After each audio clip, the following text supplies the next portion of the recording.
শ্ৰদ্ধাৰ আজিৰ এই নাম মহোৎসৱত উপস্থিত হোৱা ভকত বা বান্ধৱ আইমাতৃসকল, দুয়োটি দলৰ পাঠক বা প্ৰমুখে সহযোগীসকল, আমাৰ উদ্বোধক বা লগতে আজি নাম অনুষ্ঠান কৰা মানে কমিটিৰ বাসকল সবাৰ ওচৰত প্ৰণাম জনাইছোঁ।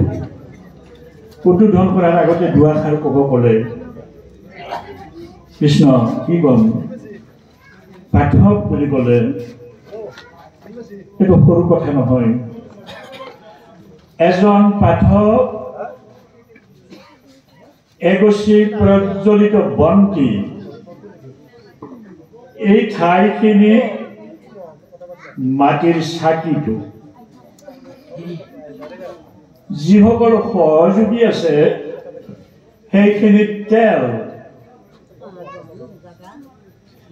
আৰু পাঠকজন শলিতা। যেতিয়া পাঠকজন থিয় হৈ প্ৰভু ভগৱন্তৰ নাম উচ্চাৰণ কৰিব, তেতিয়া বন্তিত যেনেকৈ অগ্নি প্ৰজ্বলিত কৰিলে এন্ধাৰৰ পৰা পোহৰ কৰি দিয়ে বন্তিয়ে, তেনেকৈ পাঠকজনৰ মুখৰ পৰা ওলোৱা হৰিৰ নামে ভকতসকলৰ অন্তৰ পোহৰ কৰি তোলে। এগছি প্ৰজ্বলিত বন্তি এজন পাঠক, সৰু কথা নহয়। মই আমাৰ বড়ো ছাৰক সুধিছিলোঁ, বড়ো ছাৰ বুলি ক'লে সকলোৱে বুজি পাইছে যে ছাৰ এই যি ধান খেৰত বহি আমি নাৰাৰ ওপৰত বহি যে নাম ধৰোঁ, এইসকল মানুহ শিল্পী হয়নে নহয়? বড়ো ছাৰে মাতা নাছিল, কওক ছাৰ, হয় যদি হয় বুলি কওক, নহয় নহয় বুলি কওক। তেতিয়া ছাৰে কৈছিল হয় শিল্পী হয়, যদি হয় এই শিল্পীসকলৰ অলপ উন্নত মানৰ কাৰণে চেষ্টা আপোনালোকেও কৰক, আমিও কৰিম। কিন্তু তেতিয়াৰ দিনত ছাৰৰ দিনত নহ'ল।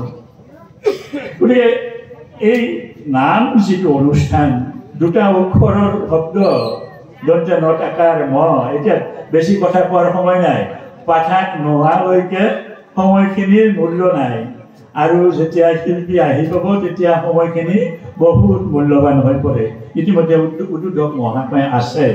যি নহওক, এই নাম যিখিনি পৰিৱেশন আজি আমাৰ বিধায়ক মহোদয় অহাৰ কথা আছিল, সেইকাৰণে মই অলপ অহাৰ কথা আছিল যে যেনেকৈ আমাৰ চৰকাৰে এই বিহুক আন্তৰ্জাতিক হেৰিলৈ লৈ গ'ল, আপোনাৰ ঝুমুৰ নৃত্য লৈ গ'ল, সত্ৰীয় নৃত্য লৈ গ'ল, আনকি দিহা নামো লৈ গ'ল।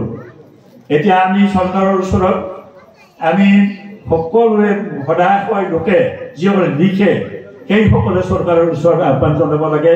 সদৌ অসম নাগৰা নাম সংঘৰ কৰ্মকৰ্তাসকলক আহ্বান জনাইছোঁ, সেইসকলে আৰু যিসকল আঞ্চলিক জিলাৰ কৰ্মকৰ্তা আছে আহ্বান জনাইছোঁ, সেইসকলে নাগৰা নামকো শুদ্ধতাৰ ৰূপত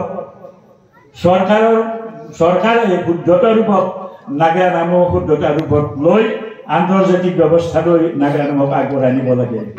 আৰু এতিয়া দৰ্শকে নোৱাৰে নাগৰা নামৰ এতিয়া অৱশ্য বচন হ'লেও মই একাষাৰ কথা ক'ব খুজিছোঁ যে নাগৰা নাম যিটো ৰূপত গতি কৰিছে, কিন্তু এইটো লক্ষণ বৰ ভাল নহয়, বৰ ভাল নহয় লক্ষণ। গতিকে এই নাগৰা নাম আগৰ দৰে হ'ব লাগে। নাগৰা নাম এতিয়া যুগৰ পৰিৱৰ্তন হৈছে। 50 বছৰ আগত যি নাম ধৰিছিলোঁ বা আমাৰ পিতা ককাসকলে যি নাম ধৰিছিল সেই নাম এতিয়া ধৰিলে চাব যদিও সকলোৱে নাচায়, যুগৰ পৰিৱৰ্তন।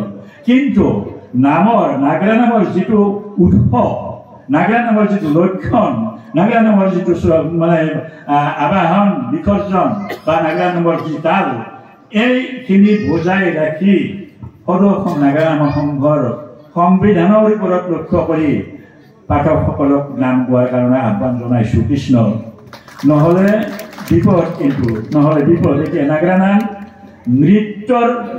নৃত্য হৈছে নাগৰা নাম, আৰু কিছুমান গাঁৱলীয়া ভাষা কৈ অমানুষিক ভাষা কৈ অসংযত ভাষা কৈ দৰ্শকক হহুৱাটো এইটো নাগৰা নাম নহয় নহয় নহয়।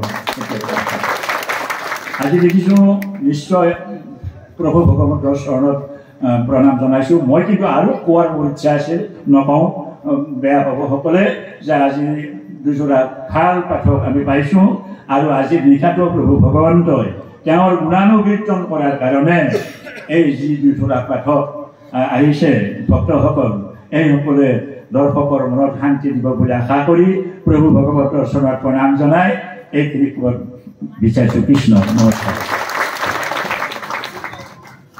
ধন্যবাদ জনাইছোঁ ডেকা ছাৰক।